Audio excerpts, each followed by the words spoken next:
Well, I've been talking about bottom to top, how good the league is, and that team's at the bottom of our league. Um, you can see why they took Kentucky to the end, and they really could have, should have won.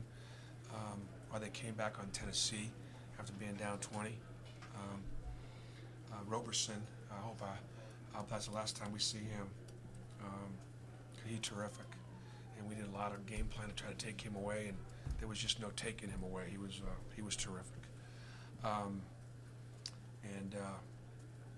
But these games will help make you better.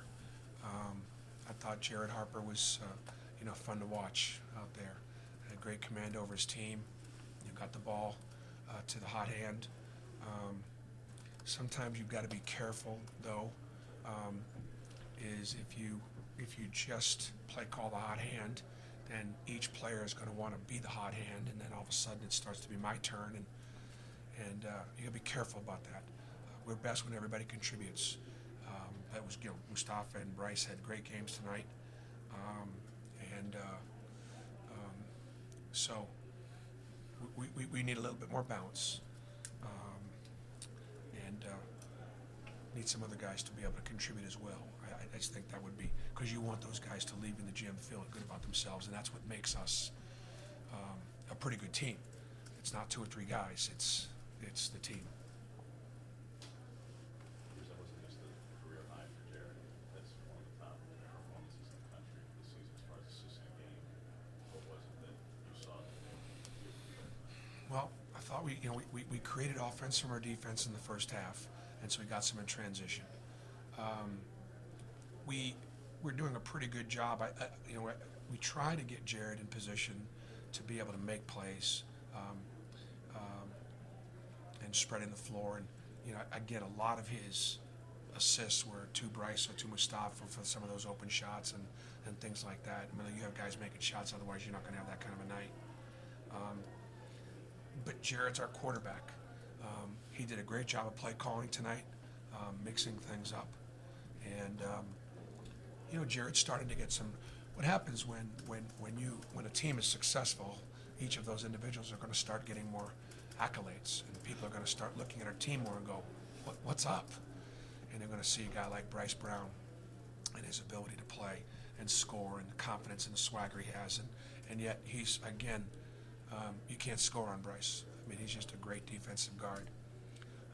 And then you look at Jared running the team, and you see all that, and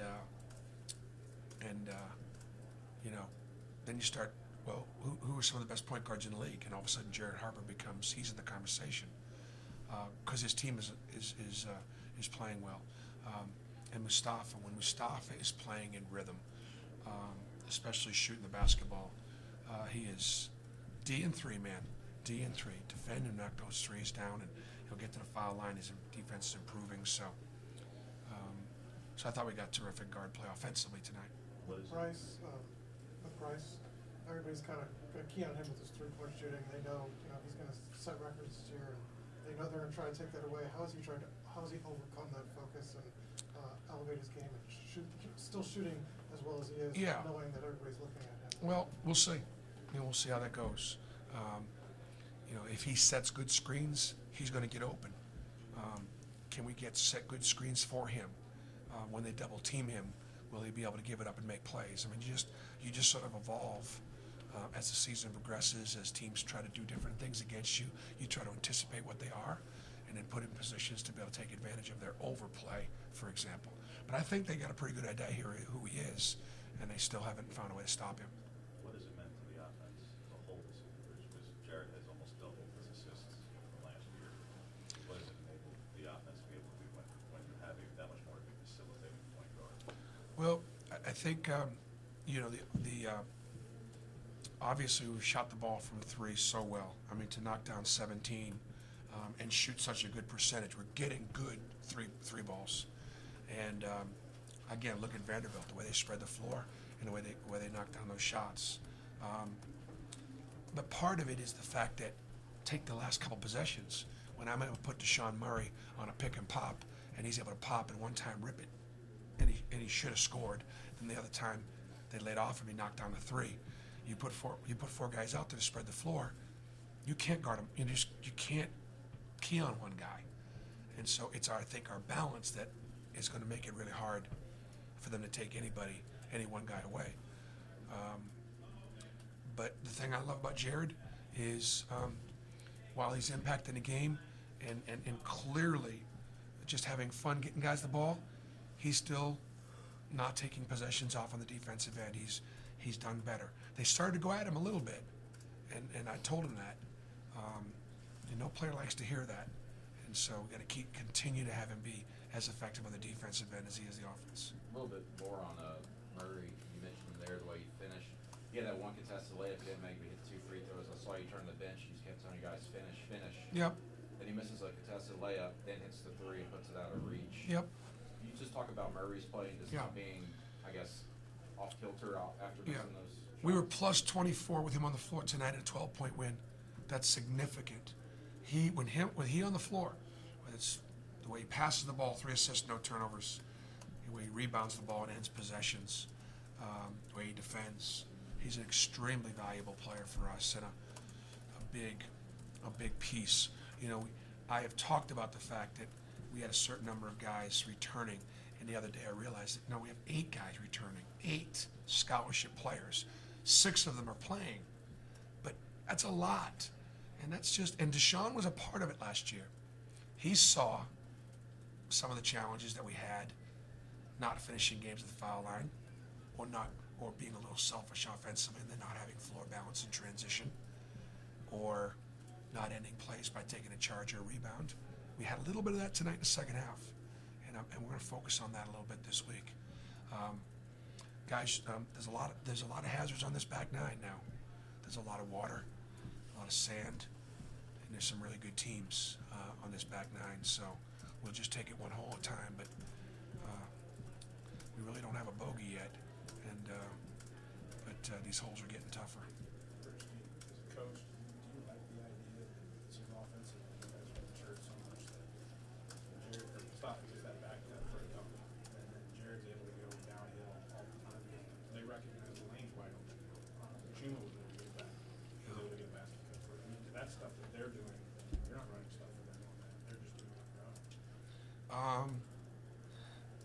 Some of that stuff that they're on the back cuts and things like that, there's a reason why they're open, and they're not just doing it on their own. But there's spacing, and again, if you've got to guard 4 guys, you're going to have a lane open, and so you have to take advantage of that. For example, taking advantage of the overplay. I just want to tell you what this is. Steve and I wore it tonight. We had a beautiful service today at Church of the Highlands for Lily Randall Jackson, a great fan of Auburn basketball that outlived cancer. And she came to the Outlive game on Saturday. I saw her in church on Sunday, and she went to live with the Lord on Monday. And just an amazing Auburn woman, and became a good friend through our relationship at church. And then Brandy and I lost one of our very best friends on Friday, Rita Roth. And Rita died of cancer also. And my family, when we got to Tennessee, we got really involved in the cancer institution and worked with the UT hospital and raised a lot of money and raised some things with awareness. And it was Rita was the one that kind of got us started in it. And she just fought such an amazing battle. And obviously, being a Tennessee girl, you know she wanted us to beat Vanderbilt. And so Steve and I had this in tonight, and we're going to go see the family tomorrow. And she was a huge fan and a great friend. So we win this game tonight with a heavy heart, thinking about a couple of amazing women. Okay, thanks, guys.